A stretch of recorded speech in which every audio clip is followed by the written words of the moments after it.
High বন্ধুরা, আশা করি সবাই ভালো আছো। আজকে একটু অন্য ধরনের ভিডিও। আজকে পড়াশোনা রিলেটেড ভিডিও। পড়াশোনা আমি কীভাবে করেছি বা আমার অভিজ্ঞতা পড়াশোনা নিয়ে কীরকম, সেটা নিয়ে আজকে একটু ডিসকাস করব। আর দেখো, সবাই পড়াশুনো করো। আজকে আমরা পড়াশুনো করে এখানে এসেছি, তোমরাও আগামীকাল তোমরাও আসবে, আগামীটা আসবে।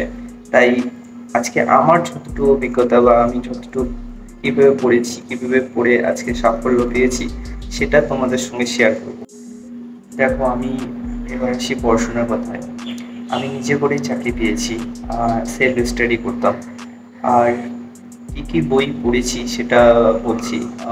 দেখো, আমি ম্যাথের জন্য সুবির দাসকে ফলো করতাম। সুবির দাস কোয়ান্টিটি অ্যাপটিটিউড, এই বইটা ফলো করতাম। কিন্তু সুবির দাস থেকে আমাদের West Bengal government police service প্রচুর কোশ্চেন হয় এখান থেকেই, মানে বেশি ম্যাক্সিমাম কোশ্চেনটা করে হয়। তোমরা যদি দেখো প্রিভিয়াস ইয়ার্স যে কোশ্চেনগুলো আছে, তাদেরতে ম্যাক্সিমাম কোশ্চেন দেখবে সুবিধাস থেকেই করা হয়েছে, সেখান থেকে টিটো তুলে দেওয়া হয়েছে।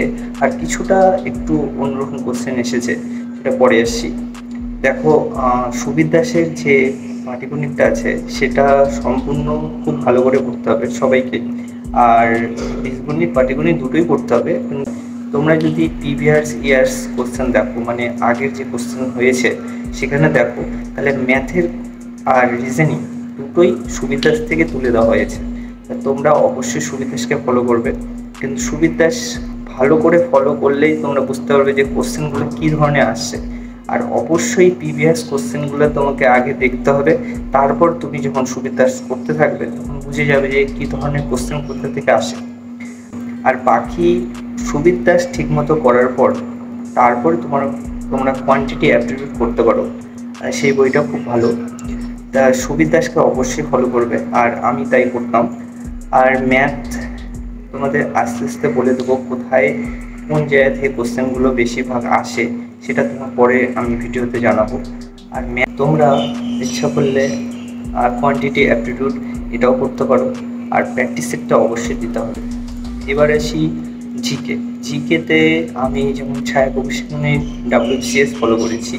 আর তোমরা চাইলে বিভিন্ন রকম WBCS বই আছে, তারা সেগুলো ফলো করতে পারো। কিন্তু জিকের জন্য যেটা খুব জরুরি সেটা হলো তোমরা বারবার রিভিশন দাও। যেটাই পড়বে খুব বারবার রিভিশন দেবে। আর জিকের তো সেভাবে কমন কিছু কিছু আসে না, কারণ জিকে সিলেবাসটা অনেক বড়, অনেক বড় সিলেবাসটা। তোমরা জিকেটা সেখান থেকেই পড়ছো, বারবার রিভিশন দাও। আর জিকের স্ট্যাটিক জিকেটা বেশি পড়ো, যেমন বিভিন্ন রকম স্ট্যাটিক জিকে থেকে প্রচুর কোশ্চেন হয়। এবার আসি, আর যদি সুবির দাসের ম্যাথ বই ফলো করছো, সেরকমই সুবির দাসের রিজনিং বইটা ফলো করো, কারণ রিজনিং বইটা থেকে রিজনিং প্রচুর তুলে দেওয়া হয়। সেটা তোমরা যদি ফলো করো তাহলেই অবশ্যই দেখতে পারবে, মানে বুঝতে পারবে যে কোথা থেকে কোশ্চেন হয়েছে, কী কী কোশ্চেন হয়েছে, ওখানে ডিটো তুলে দেওয়া আছে। তোমরা ভালো করে ফলো করবে, অবশ্যই পাবে। এরপরে আসি ইংলিশে। ইংলিশটাও সেই রকমই। ইংলিশ যে কোনো একটা বই নিয়ে সেটাকে তোমাকে বারবার ফলো করতে হবে। যেই কোশ্চেনগুলো বারবার দেয় আমাদের, যেমন ন্যারেশন, ভয়েস চেঞ্জ থেকে শুরু করে সিনোনিম, অ্যান্টোনিমস, সব কিছু তোমাদের যেখান থেকে কোশ্চেন হয় সেটা তো বলা মুশকিল, কিন্তু তোমরা একটা বই নিয়ে সেটাকে বারবার ফলো করতে হবে।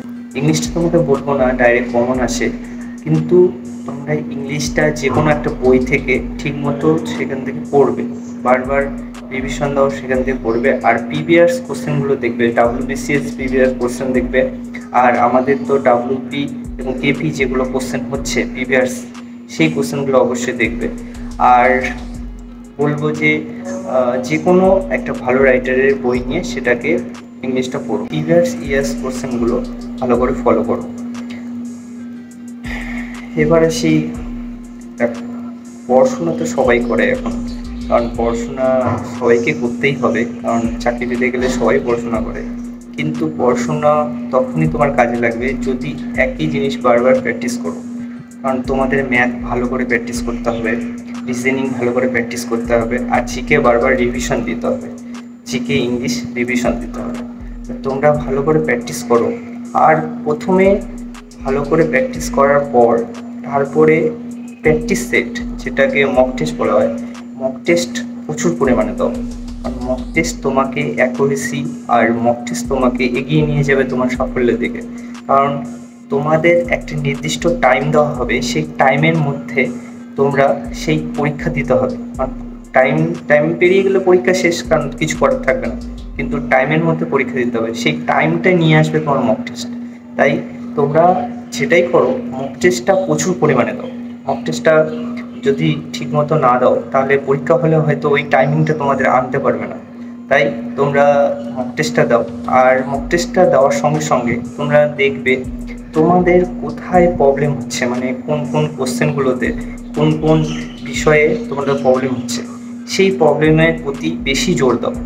আর একটা যেটা সেলফ স্টাডি, বা তোমরা যেখানেই পড়ো, যার কাছেই পড়ো, নিজে যখন পড়বে তখন বুঝতে পারবে যে আমার কোথায় খুঁত আছে, বা আমি কোথায় পারছি না, বা কোন জায়গাটা আমার প্রবলেম হচ্ছে, সেটা নিজে ছাড়া কেউ বলতে পারবে না তোমাদের।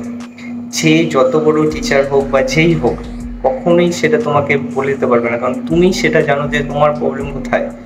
সেই জায়গাগুলো তোমাকে ক্লিয়ার করতে হবে।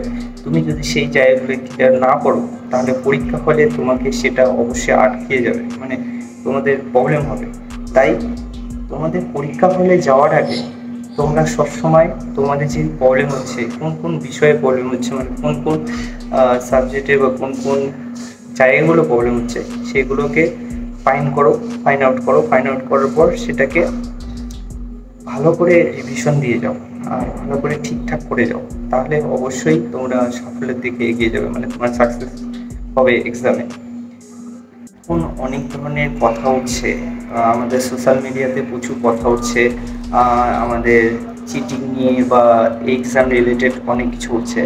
আমি একটা কথা বলবো সবাইকে, তোমরা যারাই অ্যাসপিরেন্ট, মানে যারাই এই WP এবং কলকাতা পুলিশের জন্য খাটছো বা যে কোনো পরীক্ষার জন্য খাটছো, এগুলো কথাতে একটু কম কান দাও। তোমরা নিজের প্রতি বেশি ফোকাস দাও।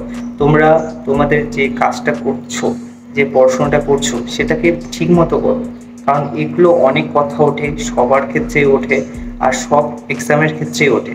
এখন জানি না কতটা সত্যি কতটা মিথ্যা, আমি কখনোই বলবো না, কিন্তু যেটাই তোমরা করো নিজের প্রতি ফোকাস দাও। আশা করি তোমাদের লাভবান হবে।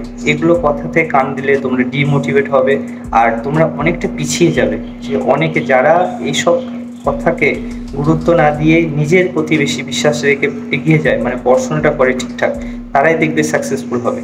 আর তোমরা অবশ্যই এইসব দেখা বন্ধ করো। দেখো, সোশ্যাল মিডিয়ায় যতটুকু তোমার দরকার, তোমার পড়াশোনা রিলেটেড বা যতটুকু ইনফরমেশন দরকার, সেই ততটুকু নেবে, তার বাকি নয়। বাকি কে কি বলছে, কে কি করছে, সেটাই নয়। আমাদের যদি ভিডিও নাও দেখো তাও প্রবলেম নেই, কিন্তু পড়াশুনো অবশ্যই করো। কারণ পড়াশোনা তোমাকে এগিয়ে নিয়ে যাবে, আর তুমি আজকে চাকরি পড়াশুনো করেই পাবে, অন্য কিছু করে নয়। তাই তোমরা পড়াশোনা করো, আর ভালো করে পড়াশোনা করো, আর এক্সাম দাও, মক টেস্ট দাও, আর কি ডাউট আছে সেই ডাউটগুলো ক্লিয়ার করো। তাহলেই তুমি সাকসেস পাবে, আর তাহলেই তুমি এগিয়ে যাবে। তাই এইসব কথায় একদম কান দাও না, এইসব না করে তোমরা পড়াশোনার দিকে ফোকাস দাও। আমরা ট্রেনিং সেন্টারে আছি, এখানে খুব কম সময় পাওয়া যায়, কারণ আমাদের শিডিউলটা খুব টাইট। আর আমি এসব ভিডিও অবশ্যই নিয়ে আসবো। আর দেখো, এখানে আমি তো বই কিছু সেভাবে নিয়ে আসিনি, এক দুটো হয়তো বই নিয়ে আসি। পরবর্তী এটা নিয়ে আমি একটা ডিটেলস ভিডিও নিয়ে আসবো। আর কোশ্চেন কোথা থেকে আমি দেখতে পেরেছি, কোথা থেকে এসেছে কোশ্চেন, পরবর্তী আমি দেখেছি, সেই ব্যাপারে আমি সব কিছু তোমাদের ডিটেলস দেবো। এখন আপাতত শর্ট একটা ভিডিও দিচ্ছি, আর পরবর্তী আমি আমার বন্ধুদের সঙ্গে সবাইকে নিয়ে এসে তোমাদের দেখাবো তারা কীভাবে পড়েছে, কোথা থেকে পড়েছে, কীভাবে এই সাকসেস পেলো, সেটা নিয়ে অবশ্যই ডিটেলস ভিডিও নিয়ে আসবো অনেক। তোমরা অবশ্যই আমাকে সাপোর্ট করো, সাবস্ক্রাইব করো, লাইক শেয়ার করো। আমি দেখাচ্ছি নেক্সট ভিডিওতে। জয় হিন্দ।